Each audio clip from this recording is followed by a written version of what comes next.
నమస్కారం BTV news కి స్వాగతం. ఈనాటి ముఖ్యాంశాలు. ఏపీ ప్రభుత్వంతో ఆస్ట్రాజెనెకా ఇతర దిగ్గజ సంస్థల ఒప్పందం. అందరికీ ఆధునిక వైద్యం అందించడమే లక్ష్యమన్న సీఎం చంద్రబాబు. నిరసన కాదు కృతజ్ఞత ర్యాలీ. వైసీపీకి నారా లోకేష్ ఘాటు కౌంటర్. లోకేష్ పర్యటనలో అంగన్వాడీ కార్యకర్తలు నిరసన తెలిపారంటూ వైసీపీ చేసిన విమర్శల్ని తిప్పికొట్టిన మంత్రి. ఆగస్టు 1న అల్లూరి సీతారామరాజు అంతర్జాతీయ విమానాశ్రయ ప్రారంభం. ఉత్తరాంధ్ర జిల్లాల ఆర్థిక అభివృద్ధికి అంతర్జాతీయ విమానాశ్రయం ఒక అధ్యాయంగా మారనుందన్న మంత్రి పార్థసారథి. ఇంద్రకీలాద్రిపై వైభవంగా జరుగుతున్న శాకాంబరి ఉత్సవం. శాకాంబరి దేవిగా హరితవర్ణ ఆభరణాలు, వరి కంకుల తోరణాలతో దివ్యంగా దర్శనమిస్తున్న శ్రీ కనకదుర్గమ్మ వారు. ఆంధ్రప్రదేశ్ ఆరోగ్య రంగంలో మరొక కీలక ముందడుగు పడింది. అంతర్జాతీయ ఫార్మా, బయోటెక్ దిగ్గజ సంస్థలైన AstraZeneca, Stand Life Sciences, Cure AI సంస్థలతో రాష్ట్ర ప్రభుత్వం కీలక అవగాహన ఒప్పందాలు కుదుర్చుకుంది. ముఖ్యమంత్రి చంద్రబాబు సమక్షంలో ఈ ఒప్పందాలు జరిగాయి.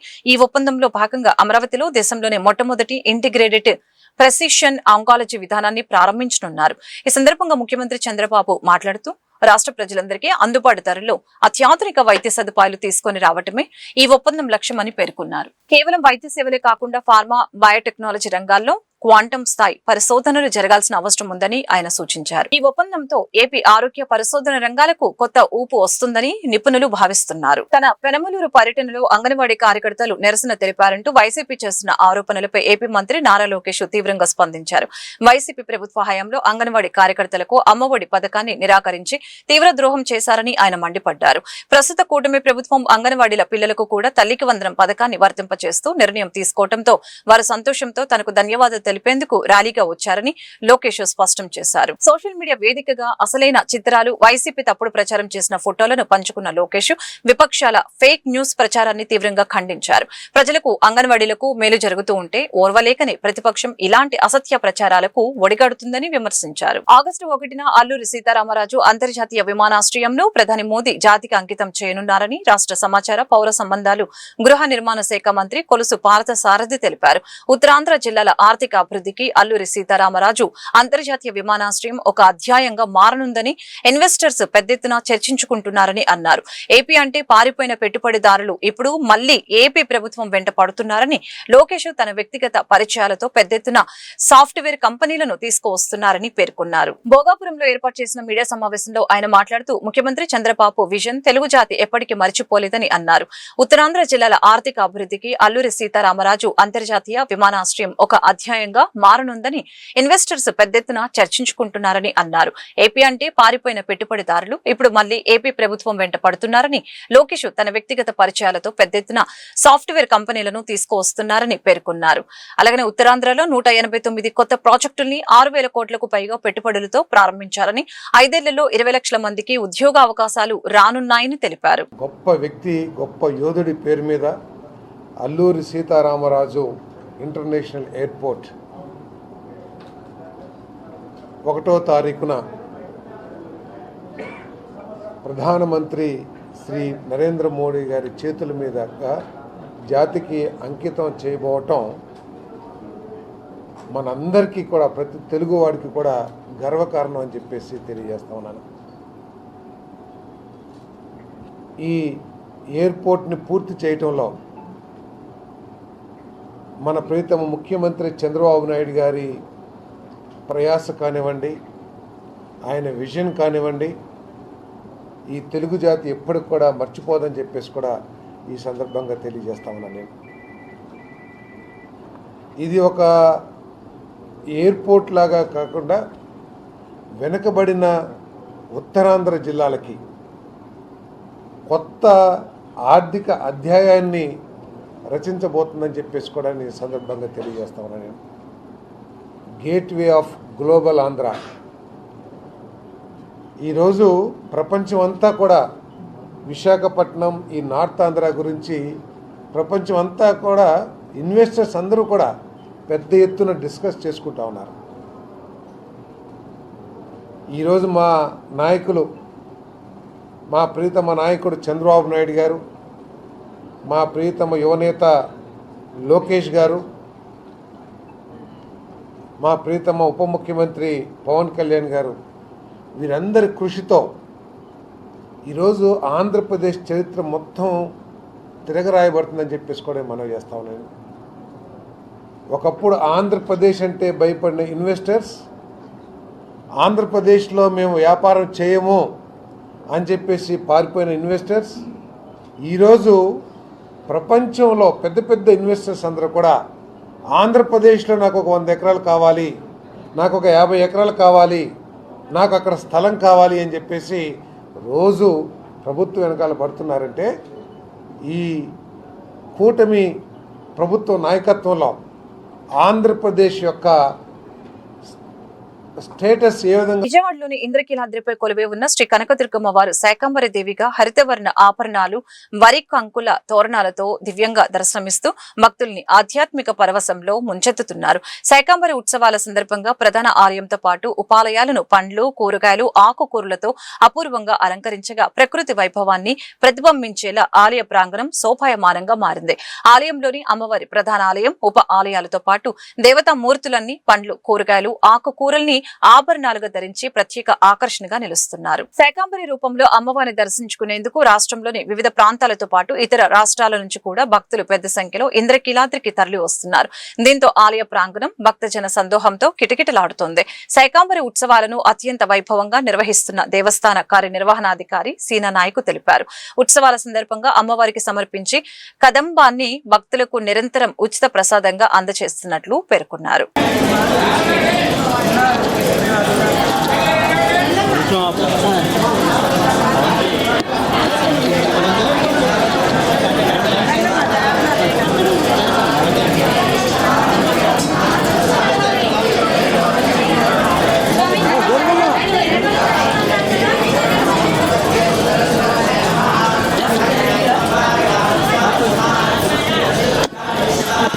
ప్రభుత్వ పాఠశాలల విద్యార్థుల్లో శాస్త్రీయ దృక్పథాన్ని పెంపొందించి ప్రయోగాత్మక అభ్యాసాన్ని పెంపొందించేందుకు సైన్స్ ప్రయోగ కిట్లను అందజేస్తున్నామని జిల్లా కలెక్టర్ డాక్టర్ జి లక్ష్మీషా అన్నారు.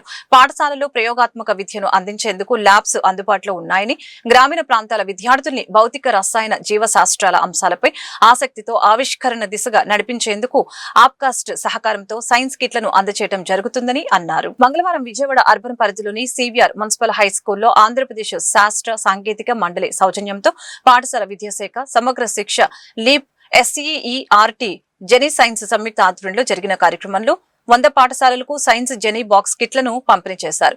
ఈ కిట్లను ఉపయోగించడంపై సైన్స్ ఉపాధ్యాయులకు అవగాహన కార్యక్రమం నిర్వహించారు. ఈ సందర్భంగా కలెక్టర్ లక్ష్మీషా మాట్లాడుతూ గౌరవ ముఖ్యమంత్రి, గౌరవ ఉప ముఖ్యమంత్రి, గౌరవ విద్యాశాఖ మంత్రి దిశానిర్దేశానికి అనుగుణంగా ప్రభుత్వం బడుల్లో మెగా PTM, గ్రీన్ పాస్పోర్టు, 100 రోజుల కార్యాచరణ వంటి వినూత్న కార్యక్రమాలను అమలు చేస్తూ మంచి ఫలితాలు సాధిస్తున్నామని తెలియజేశారు. జిల్లాలో Andhra Pradesh state council for science and technology APCOST ద్వారా స్పాన్సర్డ్ ఒక 100 స్కూల్స్కి ఈ సైన్స్ కిట్స్ ఇవ్వబోతున్నాము. ఇది ముఖ్యంగా ఈ సైన్స్ కిట్ ఏదో ఉందో ఇది లోకల్గా చేసిన make in India and make in Andhra Pradesh చేసిన ఒక స్టార్టప్. వీళ్ళు రతన్ టాటా ఇన్నోవేషన్ హబ్ ద్వారా ఎంపనల్ అయ్యి వాళ్ళు రిసెర్చ్ చేస్తూ ఉండగా అది మన దృష్టికి వచ్చింది. దాని వెంటనే ఆ రోజు సైన్స్ డే రోజున ఆప్కాస్ట్ మెంబర్ సెక్రటరీ గారు రిక్వెస్ట్ చేస్తే సార్ ఇటువంటిది మన డిప్యూటీ చీఫ్ మినిస్టర్ గారు అలాగే చీఫ్ మినిస్టర్ గారు బాగా సపోర్ట్ చేస్తారు సార్, కంపల్సరీగా పిల్లలకు ఉపయోగం అయ్యేలాగా ఉంటే చేద్దామని చెప్పి ఆప్కాస్ట్ ద్వారా గవర్నమెంట్ అప్రూవల్ తీసుకుని వెంటనే శాంక్షన్ ఇచ్చారు. దాంతో ఇక్కడ స్టార్టప్ని కూడా ఇంప్రూవ్ వాళ్ళకి హెల్ప్ చేసినట్టు అయింది. ఇటు పిల్లలకి మెయిన్లీ ఇప్పుడు చూస్తే ఇక్కడ 2 బాక్సులు ఫిజిక్స్, కెమిస్ట్రీ అలాగే బయాలజీ 3 రకాలుగా వచ్చే సబ్జెక్టులో వచ్చే అన్ని ఎక్స్పెరిమెంట్స్ని కూడా ఈజీగా అలా మెటీరియల్ కూడా చాలా ఫ్రెండ్లీగా ఉన్నాయి. దాంతో చేసి టీచర్స్ చూపించవచ్చు. ఇప్పుడు థియరీ ఎంత చదివినా కూడా ప్రాక్టికల్గా చేసి చూపించడంతో వాళ్ళకి ఆ కాన్సెప్ట్ ఫార్మేషన్ బాగా అవుతుంది. వాళ్ళు నెక్స్ట్ హయ్యర్ ఎడ్యుకేషన్కి వెళ్ళడానికి అలాగే ఆ సబ్జెక్టులో ఇంట్రెస్ట్ రావడానికి చాలా ఉపయోగపడుతుంది. ఈ స్మాల్ ఇంటర్వెన్షన్తో ఆ పిల్లల వాళ్ళ ఎంగేజ్మెంట్ అంటే అకాడమిక్ ఎంగేజ్మెంట్, అకాడమిక్ పర్ఫార్మెన్స్ కూడా ఇంప్రూవ్ అవుతుంది. సో దీని ద్వారా మనం అయితే గవర్నమెంట్ స్కూల్లో నాణ్యమైన విద్య అట్లాగే ఈ రిజల్ట్స్ మంచిగా వస్తున్నాయి, దానికి మరింత దోహదపడుతుందనే ఉద్దేశంతో ఒక ఎక్స్పెరిమెంటల్గా ఈ కార్యక్రమం చేపట్టాము. ఇది చాలా చక్కగా జరుగుతూ ఉంది. ఇప్పుడు ప్రతి స్కూల్స్కి ఒక 100 స్కూల్స్ సెలెక్ట్ చేసి ఆ స్కూల్స్కి ఈ కిట్ పంపిస్తూ ఉన్నాము. సో దీన్ని స్పాన్సర్ చేయడానికి ముందుకు వచ్చిన ఆప్కాస్ట్ మెంబర్ సెక్రటరీ గారికి అలాగే గౌరవ ఉప ముఖ్యమంత్రి వారికి అలాగే గౌరవ ముఖ్యమంత్రి వారికి ధన్యవాదాలు తెలియజేసుకుంటూ ఉన్నాను. ఇంకా ఎడ్యుకేషన్ సెక్టర్ మీకు తెలిసే ఉంది. గౌరవ ఎడ్యుకేషన్ మినిస్టర్ గారు వినూత్నంగా మెగా పేరెంట్స్ టీచర్ మీటింగ్ అయితేనేంటి, అట్లాగే ఈ గ్రీన్ పాస్పోర్ట్ కాన్సెప్టు, అలాగే ఒక క్రియేటివ్గా పిల్లల్ని ఇన్వాల్వ్ చేస్తూ వాళ్ళు మంచి రిజల్ట్స్ వచ్చేలాగా. మొన్న చూస్తే 10th 100 days యాక్షన్ ప్లాన్ ప్రకారం చూసుకొని 10th హైయెస్ట్ మంచి రిజల్ట్స్ వచ్చింది. చాలామంది మ్యాక్సిమం స్కోర్ చేసుకొని అందరూ మంచి మంచి 888 ఇట్లా కనుక ముందుకు వెళ్ళి ఉన్నారు మీ పిల్లలు. సో కాబట్టి ఈ యాప్ ద్వారా స్పాన్సర్ చేసిన ఈ సైన్స్ కిట్ అయితే ఉందో దీన్ని ఇంటింటికి తెలుగుదేశం కార్యక్రమం ప్రభుత్వం చేస్తున్న అభివృద్ధి సంక్షేమ కార్యక్రమాలను ప్రతి కుటుంబానికి చేరవేసే సమర్థవంతమైన వేదికగా నిలుస్తుందని ఎమ్మెల్యే బోండా ఉమా పేర్కొన్నారు. కూటమి ప్రభుత్వం 2 ఏళ్ల పాలనలో రాష్ట్ర వ్యాప్తంగా చేపట్టిన అభివృద్ధి కార్యక్రమాలు, ప్రజా సంక్షేమ పథకాలు, పారదర్శక పాలన, మౌలిక వసతుల కల్పన, విద్య, వైద్యం, వ్యవసాయం, మహిళా సాధికారత, యువతకు ఉపాధి అవకాశాల వంటి అంశాలను ప్రతి ఇంటికి వెళ్లి ప్రజలకు వివరించాలని సూచించారు. మంగళవారం సింగ్నగర్ లోని సెంట్రల్ నియోజకవర్గ శాసనసభ్యుల కార్యాలయంలో 63వ డివిజన్ తెలుగుదేశం పార్టీ సమావేశం నిర్వహించారు. ఈ సమావేశంలో ప్రభుత్వ విప్, సెంట్రల్ నియోజకవర్గ శాసనసభ్యులు బోండా ఉమామేశ్వరరావు పాల్గొని ఇంటింటికి తెలుగుదేశం కార్యక్రమాన్ని విజయవంతం చేయడంలో పార్టీ నాయకులు, కార్యకర్తలు ప్రతి ఒక్కరూ బాధ్యతగా భాగస్వాములు కావాలని పిలుపునిచ్చారు.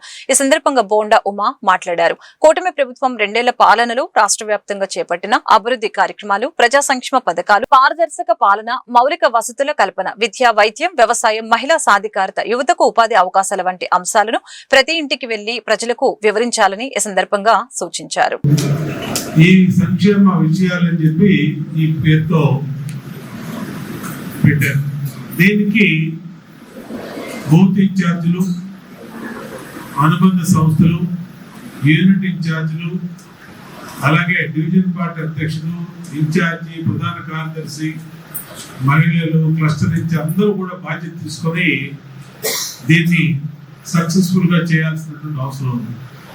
ఇది 45 రోజుల ప్రోగ్రాం, అంటే కావాల్సినంత టైం ఉంది మనకి. ఈ 45 రోజులు కూడా ప్రతి డోర్ టు డోర్ ఖచ్చితంగా మనం విజిట్ చేసి ఆ డోర్ టు డోర్ లో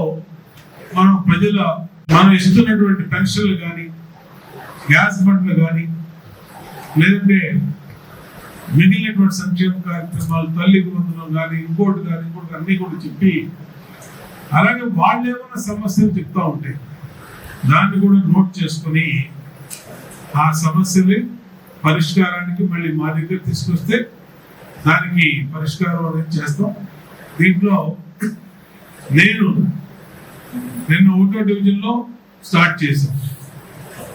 ప్రతి డివిజన్ లో కూడా నేను కూడా వస్తాను. కాకపోతే దీంట్లో మీతో పాటు అన్ని ఇంటింటికి కూడా తిరగకపోయినా నేను వస్తాను, సిద్ధార్థ వస్తాడు, రవితేజ వస్తాడు, ఎవరు ఖాళీ ఉంటే వాళ్ళు వస్తాం.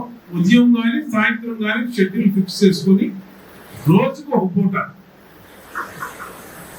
2 గంటలు 3 గంటలు మీరు ఖచ్చితంగా దీన్ని పెట్టుకోండి. 2-3 hours ఉదయం 7కి స్టార్ట్ చేస్తే 9 కల్లా క్లోజ్ చేయొచ్చు, లేదు ఈవినింగ్ 5 స్టార్ట్ చేస్తే 8 కల్లా క్లోజ్ చేయొచ్చు. కాబట్టి మనకున్న చిన్న డివిజన్లే దీన్ని ఖచ్చితంగా మనం సక్సెస్ఫుల్ చేయాలి. ప్రజలు ఏం చెప్తున్నారు, మన ఎన్నికల ముందు ఏం చెప్పాం, 3000 పెంచి 4000 అన్నాం. వచ్చిన మొదటి నెలలోనే 3000 పెన్షన్ ని 4000 చేశాం. అట్లాగే గ్యాస్ బండ్లు ఇస్తా ఉన్నాం, 3 గ్యాస్ బండ్లు ఇస్తున్నాం. అట్లాగే తల్లికి వందనం ఎంతమంది పిల్లలంటే అంతమందికి, మొన్న 2వ విడత తల్లికి వందనం, 2వ విడత అంతమంది పిల్లలంటే అంతమందికి వేసాం. అట్లాగే ఇంకా అన్నా క్యాంటీన్లు కానీ ఇంకోటిగా చెప్పాలి. ఇంకా రానటువంటి శ్రీనిధి వాటిల్లో కూడా మనం త్వరలోనే రిలీజ్ చేస్తామని చెప్పాలి. ఇది మున్సిపల్ కార్మికుల డిమాండ్లను నెరవేర్చాలని జూలై 30న చెలో కలెక్టరేట్ కార్యక్రమం నిర్వహిస్తున్నట్లు Vijayawada municipal workers union CITU union గౌరవ అధ్యక్షులు బి సత్యబాబు తెలిపారు. ఈ కార్యక్రమంలో మున్సిపల్ కార్మికులందరూ పాల్గొని జయప్రదం చేయాలని కోరారు. Vijayawada municipal workers union CITU YSR colony committee ఆధ్వర్యంలో కార్మికుల నిరసన కార్యక్రమం కమ్యూనిటీ హాల్ వద్ద నిర్వహించడం జరిగింది. ఈ సందర్భంగా బోయ సత్యబాబు మాట్లాడారు. మున్సిపల్ కార్మికులు గత 30 సంవత్సరాల నుండి కాంట్రాక్ట్ కార్మికులుగా మిగిలిపోయారని, సుప్రీంకోర్టు ఆదేశం ప్రకారం సమాన పనికి సమాన వేతనం ఇవ్వాలని, రాష్ట్రంలో ఉన్న లక్షలాది మంది కార్మికులను బానిసలుగా మార్చి రాష్ట్ర ప్రభుత్వ కుట్రలను కార్మికులు తిప్పికొట్టాలని అన్నారు. అలాగే యూనిఫామ్, సబ్బులు, నూనె, రైన్ కోట్లు ఇవ్వాలని ఆయన డిమాండ్ చేశారు. కార్మికుల యొక్క హక్కుల్ని కాలరాస్తున్నటువంటి 975 నెంబర్ జీవోని రద్దు చేయమని, హైకోర్టు ఆదేశాల మేరకు మున్సిపల్ కార్మికుల్ని పర్మనెంట్ చేయమని, అలాగే ఇతర రంగాల్లో పనిచేస్తున్నటువంటి కార్మికులకి 15 సంవత్సరాల నుండి కనీస వేతనాలని సవరించకుండా కార్మికుల యొక్క కష్టాలని దోచుకుంటున్నటువంటి విధానాలని ఆపి కార్మికుల యొక్క కనీస వేతనాల బోర్డుని ఏర్పాటు చేసి వేతనాలు సవరించాలి. కనీస వేతనం 26,000 అమలు చేసే విధంగా చర్యలు తీసుకోవాలి. కార్మికుల యొక్క ఆదాయాలు పెరిగితే కొనుగోలు శక్తి పెరుగుతుంది. ధరలు పెరిగి జీతాలు తగ్గిపోతుంటే కొనుగోలు శక్తి తగ్గిపోతుంటుంది, కంపెనీలు మూతపడతాయి, మళ్ళీ నిరుద్యోగం పెరుగుతుంది. ఈ విషయాన్ని మరి దేశంలో ఉన్నటువంటి మోడీ ప్రభుత్వం కానీ రాష్ట్రంలో ఉన్న కూటమి ప్రభుత్వం కానీ అర్థం చేసుకోకుండా ఎంతసేపు కార్మికులకు ఉన్న చట్టాలు రద్దు చేయడం, కార్మికుల హక్కుల్ని కాలరాయడం, ఉన్నటువంటి పనుల్ని కాంట్రాక్టులకు ఇచ్చేయడం, కాంట్రాక్టుల సంక్షేమం గురించి ఆలోచిస్తున్న ప్రభుత్వాలు కార్మికుల సంక్షేమం గురించి ఎందుకు ఆలోచించమని మేము అడుగుతున్నాం.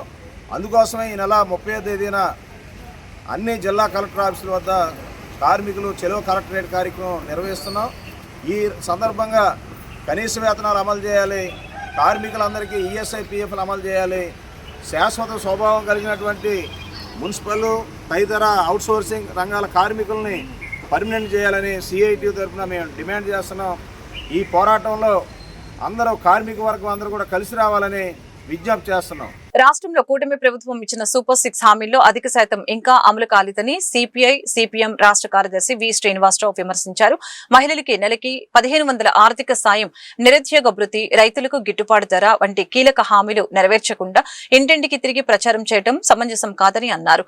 విజయవాడలో నిర్వహించిన విలేకరుల సమావేశంలో ప్రజల సమస్యల్ని పరిష్కరించడంపైనే ప్రభుత్వం దృష్టి పెట్టారని, 30 యాక్ట్ ను పూర్తిగా రద్దు చేయాలని, అమరావతిలో ప్రజా ఉద్యమాల కోసం ఫ్రీడమ్ పార్క్ ఏర్పాటు చేయాలని డిమాండ్ చేయడం జరిగింది. సంవత్సరాల్లో వాళ్ళు సాధించిన విజయాలని, అమలు చేసిన హామీలని ప్రజలకు వివరించడం కోసం ఇంటింటికి ప్రచార కార్యక్రమాన్ని ఆరంభించినట్లు ప్రకటించారు.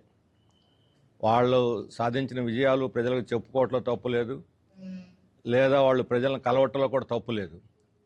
కానీ 2 సంవత్సరాల్లో వాళ్ళు ఏం సాధించారు? వాళ్ళు చెప్పుకుంటున్నట్టుగా ప్రజలు చాలా సాటిస్ఫాక్షన్తో ఉన్నారు, మన ఘనకార్యాలన్నీ వాళ్ళకి ఎక్స్ప్లెయిన్ చేద్దామని చెప్పని వాళ్ళు బయలుదేరుతున్నారు. కానీ 2 ఏళ్ల పరిపాలనలో ప్రజలకు ఇచ్చినటువంటి హామీలను ఎంతవరకు మీరు అమలు చేశారు? కేవలం ఇక్కడ రాష్ట్ర స్థాయిలో సూపర్ 6 లేకపోతే ఇంకొకటే కాదు, సూపర్ 6లో కూడా 60% అమలు కాలేదు. ముఖ్యమైనటువంటి మహిళలకు 1,500 నెలలకు ఇస్తా ఉన్నది కానీ, నిరుద్యోగ భృతి ఇస్తామని చెప్పినటువంటి కానీ, రైతులకు గిట్టుబాటు ధరలు కల్పిస్తా ఉన్నటువంటి కానీ ఇటువంటి ఏమీ అమలు చేయలేదు. పైగా ఈరోజు రైతుల నుంచి భూములు పెద్ద ఎత్తున బలవంతంగా లాక్కొని కార్పొరేట్లకు ఇస్తున్నారు. కార్పొరేట్లకు భూములు ఇవ్వటమే కాదు, ఇప్పుడు చంద్రబాబు నాయుడు గారు ఏమంటున్నారంటే పిల్లలే సంపద. నేను చెప్పారు, వాళ్ళని చదివించండి, వాళ్ళే సంపద. అంటే మీకు ఇంకా సంపద అక్కర్లే, మీ భూములన్నీ కార్పొరేట్లకు అప్పచెప్పండి. ఇప్పుడు ఎట్లాగో ఎల్నినో లాంటివి వచ్చినవి, పంటలు పండవు, వ్యవసాయం నష్టపోతున్నారు, అన్ని పంటలు పండించే వాళ్ళు నష్టపోతున్నారు. ఇక ఈ భూములు ఎందుకు, మేము మాకు ఇచ్చేయండి, కార్పొరేట్లకు పందారం చేస్తాం, మీరు పిల్లల్ని కనండి, వాళ్ళని రెక్కల కష్టం మీద ఆధారపడి బతుకునివ్వండి. ఇది ఈరోజు చంద్రబాబు నాయుడు గారు చెబుతున్నది. అందువల్ల రాష్ట్ర స్థాయిలో ఎన్నికల మేనిఫెస్టోలో ఇచ్చినటువంటివి కూడా 60% వాగ్దానాలు అమలు కాలేదు. ఇక నియోజకవర్గ స్థాయిలో పోతే ప్రజలకి నియోజకవర్గ స్థాయిలో 2 సంవత్సరాల క్రితం తెలుగుదేశం ఎమ్మెల్యేలు, తెలుగుదేశం పార్టీ నాయకులు ఆ రోజు ఇల్లులు తిరిగి ఏమేమి వాగ్దానాలు చేశారు అవన్నీ రికార్డు అయి ఉన్నాయి ప్రతి నియోజకవర్గంలో కూడా. నటి జ్యోతిక ఇటీవల చేసిన వ్యాఖ్యలపై బీజేపీ ఎస్సీ మోర్చా రాష్ట్ర అధ్యక్షులు పలతల సురేష్ తీవ్రంగా స్పందించారు. సామాజిక సమరసతపై జ్యోతిక చేసిన వ్యాఖ్యలను స్వాగతిస్తూనే ఆ విలువలు మాటల్లోనే కాకుండా ఆచరణలోనూ కనిపించాలని సూచించారు. జంతర్ మంతర్లో జరిగిన ఉద్యమాన్ని ప్రస్తావిస్తూ అభిజిత్ దీప్కేను ఆదర్శంగా పేర్కొన్న జ్యోతిక నిజంగా సమానత్వ భావనకు కట్టుబడి ఉంటే అది ఆచరణలో చూపించాలని వ్యాఖ్యానించడం జరిగింది. అలాగనే సమాజంలో సమరసత, బాధ్యత, పారదర్శకత పెంపొందించే విధంగా ప్రముఖులు వ్యవహరించాలని ఆయన సూచించారు. మీడియా వారు ఏదైతే ప్రముఖ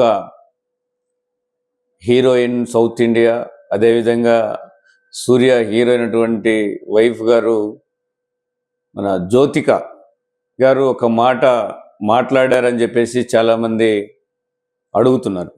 జ్యోతిక గారు ఈ మధ్య జంతర్ మంతర్లో జరిగినటువంటి అభిజిత్ దీప్కే ఎవరైతే ఉద్యమం చేశారో ఆ అభిజిత్ దీప్కే లాగా నా యొక్క కూతుర్ని నేను పెంచుతాను అని చెప్పేసి జ్యోతిక గారు చెప్పడం ఆహ్వానించదగ్గ విషయం. ఎందుకంటే సామాజిక స్పృహతోటి, సామాజిక సమరసతోటి నా యొక్క పిల్లల్ని పెంచుతాను అంటే చాలా ఆనందించదగ్గ విషయం. ఈరోజు సమాజంలో జరిగేటటువంటి అనేకమైనటువంటి సామాజిక అంశాల పట్ల అవగాహన ఉండడం, స్పందించడం, మీరు చెప్పితే ప్రజలు ప్రభావవంతంగా వెంటనే చేరుతుంది. కాబట్టి మీలాంటి వాళ్ళు సమాజానికి పడికొచ్చేటటువంటి అంశాలపైన స్పందిస్తే బాగుంటుందని చెప్పేసి నేను తెలియజేస్తాను ముక్కుసీటుగా. అభిజిత్ దీప్కే లాంటి వ్యక్తుల్ని ఏదైతే ఒక దళిత వ్యక్తి ఈరోజు సమాజంలో చేశాడని చెప్పేసి మీరు చెప్తా ఉన్నారు, ఆ అభిజిత్ దీప్కేని మీ యొక్క కూతురికి ఇచ్చి పెళ్లి చేస్తే అప్పుడు ఈ సమాజంలో నిజమైనటువంటి సమరసతకు మీరు నాంది పలికారు అని చెప్పేసి ఏదైతే మీరు చెప్పారో దానికి ప్రచారానికి ఉపయోగం ఉంటుందని చెప్పేసి నా యొక్క అభిప్రాయంగా నేను తెలియజేస్తా ఉన్నాను.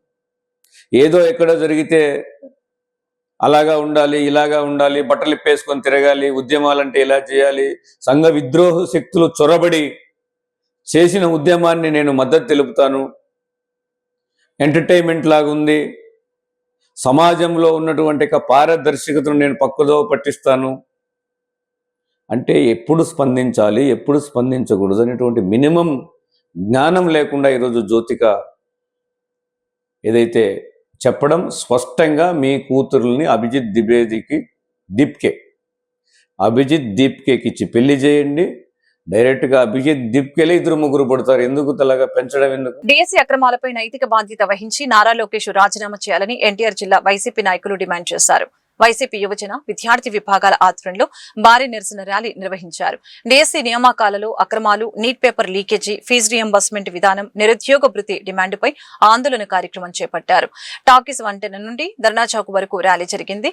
నిరసనలో ఎన్టీఆర్ జిల్లా అధ్యక్షులు దేవినేని అవినాష్, మాజీ మంత్రి వెల్లంపల్లి శ్రీనివాసు, మాజీ ఎమ్మెల్యే మల్లాది విష్ణు, మొండితోక జగన్మోహన్ రావు, జగ్గేపేట నియోజకవర్గ ఇన్ఛార్జి తన్నేరు నాగేశ్వరరావు, స్వామిదాస్, ఎమ్మెల్సీ రుహుల్లా, మాజీ మేయర్ రాయన భాగ్యలక్ష్మి, యువజన విభాగం జిల్లా అధ్యక్షులు కొరివి చైతన్య, విద్యార్థి విభాగం జిల్లా అధ్యక్షులు కోమల్ సాయి, రాష్ట్ర వర్కింగ్ ప్రెసిడెంట్ రవిచంద్ర తదితరులు పాల్గొన్నారు. వైఎస్ఆర్ కాంగ్రెస్ పార్టీ రాష్ట్ర వ్యాప్తంగా కూడా అన్ని జిల్లాల్లో యువత, విద్యార్థి సంఘాలతో కలిసి ఏదైతే ఈ రాష్ట్రంలో మెగా డిఎస్సీ అని చెప్పింది, దగా డిఎస్సీని చేసిన కూటమి ప్రభుత్వాన్ని నిలదీస్తూ దానికి నైతిక బాధ్యత వహిస్తూ నారా లోకేష్ రాజీనామా చేయాలని చెప్పని యావత్తు యువత విద్యార్థులంతా కూడా ఈరోజు రోడ్డు మీద రావడం జరిగింది.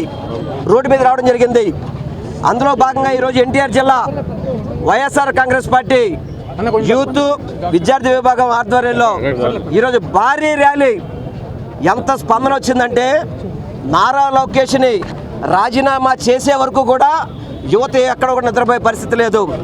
నీట్లో జరిగిన అక్రమాలకి నైతిక బాధ్యత వహిస్తూ ఏదైతే కేంద్ర మంత్రి రాజీనామా చేశాడో ఈరోజు కోర్టు కూడా రాష్ట్ర ప్రభుత్వాన్ని విచారించమని చెప్పని ఆదేశాలు జారీ చేసింది. అంటే ఇందులో తప్పు జరిగినట్టే కదా. తప్పు జరిగినప్పుడు ఆ విద్యాశాఖ మంత్రి రాజీనామా చేయాలా, చేయక్కలేదా? అంటే ముఖ్యమంత్రి కొడుకైతే ఒక న్యాయం, వేరే వాళ్ళకైతే ఒక న్యాయం అనేది పద్ధతి కాదు. అదేవిధంగా నారా లోకేష్ మాట్లాడితే సవాల్ విసురుతున్నాడు. నారా లోకేష్ని సిగ్గుచర్యం ఉందా? అధ్యక్షులు కొరివి చైతన్య కానివ్వండి, కోమల్ సాయి కానివ్వండి, అదేవిధంగా 7 నియోజకవర్గాల యువజన విద్యార్థి విభాగాల అధ్యక్షుల ఒక ఆధ్వర్యంలో పెద్దలు, సమన్వయకర్తలుగా మాజీ మంత్రులుగా ఉన్న పెద్దలు వెల్లంపల్లి శ్రీనివాసరావు గారు, పెద్దలు మల్లాది విష్ణు గారు, జగన్మోహన్ రావు గారు, స్వామిదాసు గారు, ఎమ్మెల్సీ రూల్లా గారు, మా మాజీ మేయర్లు, మా మాజీ డిప్యూటీ మేయర్లు, అదేవిధంగా వైఎస్ఆర్ కాంగ్రెస్ పార్టీ రాష్ట్ర నాయకత్వం, ఎన్టీఆర్ జిల్లా విద్యార్థి యువజన విభాగం కార్యవర్గ సభ్యులందరూ ఒక ఆధ్వర్యంలో ఈరోజు వేలాదిగా విద్యార్థులు కానివ్వండి, యువకులు కానివ్వండి తరలి వచ్చి డిఎస్సిలో జరిగిన అక్రమాలకి నారా లోకేష్ బాధ్యత వహిస్తూ నారా లోకేష్ వెంటనే రాజీనామా చేయాలి అని చెప్పని ఈరోజు మేమందరం గారు డిమాండ్ చేస్తాం జరుగుతుంది. వార్తలు ముగించే ముందు ముఖ్యాంశాలు మరొకసారి. ఏపీ ప్రభుత్వంతో ఆస్ట్రాజెనెకా ఇతర దిగ్గజ సంస్థల ఒప్పందం. అందరికీ ఆధునిక వైద్యం అందించడమే లక్ష్యమన్న సీఎం చంద్రబాబు. నిరసన కాదు కృతజ్ఞత ర్యాలీ. వైసీపీకి నారా లోకేష్ ఘాటు కౌంటర్. లోకేష్ పర్యటనలో అంగన్వాడీ కార్యకర్తలు నిరసన తెలిపారంటూ వైసీపీ చేసిన విమర్శల్ని తిప్పికొట్టిన మంత్రి. ఆగస్టు 1న అల్లూరి సీతారామరాజు అంతర్జాతీయ విమానాశ్రయ ప్రారంభం. ఉత్తరాంధ్ర జిల్లాల ఆర్థిక అభివృద్ధికి అంతర్జాతీయ విమానాశ్రయం ఒక అధ్యాయంగా మారనుందన్న మంత్రి పార్థసారథి. ఇంద్రకీలాద్రిపై వైభవంగా జరుగుతున్న శాకాంబరి ఉత్సవం. శాకాంబరి దేవిగా హరితవర్ణ ఆభరణాలు, వరి కంకుల తోరణాలతో దివ్యంగా దర్శనమిస్తున్న శ్రీ కనకదుర్గమ్మ వారు. ఈ వార్తలు ఇంతటితో సమాప్తం. మరొక బులెటిన్లో మళ్ళీ కలుద్దాం. నమస్కారం.